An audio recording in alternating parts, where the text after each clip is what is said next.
And on this Friday, February 6th, 2026 edition of Newsmakers, Pakistani officials say a suicide bomber targeted a Shiite mosque on the outskirts of Islamabad during Friday prayers, killing at least 31 people and wounding at least 169 others. More from Lawrence Brooks. Officials say the explosion at the sprawling mosque in Pakistan's capital was an attack and that an investigation is underway. Pakistan's Interior Minister Mohsin Naqvi has condemned the attack and asked authorities to ensure the provision of the best medical care to the wounded. No one has immediately claimed responsibility, but suspicion is likely to fall on militants such as the Pakistani Taliban or the Islamic State group, both of which have been blamed for previous attacks on Shiite worshippers, a minority in the country.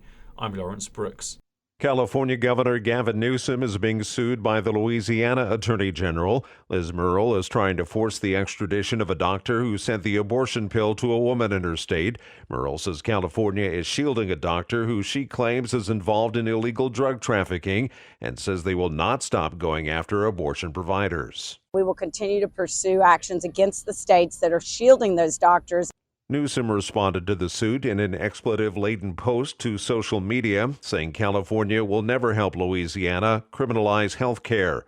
Murrill responded on social media, saying, "Bless your heart, killing Louisiana babies isn't health care, nor is shielding California drug dealers. The sovereign state of Louisiana will defend life. See you soon."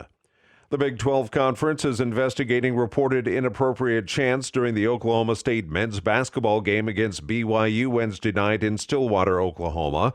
Conference officials are looking into reports of anti-Mormon chants that came from the OSU student section during the game.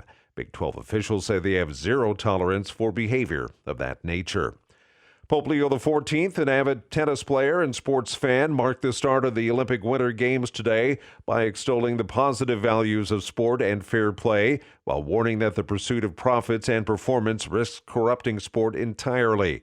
In a message entitled Life in Abundance, issued on the same day as the Milan Cortina opening ceremony, Leo traced the history of Christian philosophers and popes who identified sports and leisure activity as beneficial for both physical and spiritual development, and he repeated his call for world leaders to respect the ancient tradition of an Olympic truce.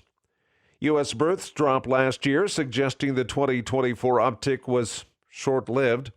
Lisa Dwyer reports. Early data suggests that U.S. birth rates fell a tad in 2025, with about 24,000 fewer births than in 2024. So far, only the number of births are available, and not birth rates, along with other information that can give insights into who is having babies. For example, while actual births increased in 2024, the fertility rate actually fell. The fertility rate is a statistic describing whether each generation has enough children to replace itself, which is about 2.1 kids per female. Fertility rate has been sliding in the United States for close to 2 decades, as more women wait longer to have children or do not have kids at all. Experts say people are marrying later and worry about their ability to have the money, health insurance, and other resources needed to raise children. I'm Lisa Dwyer.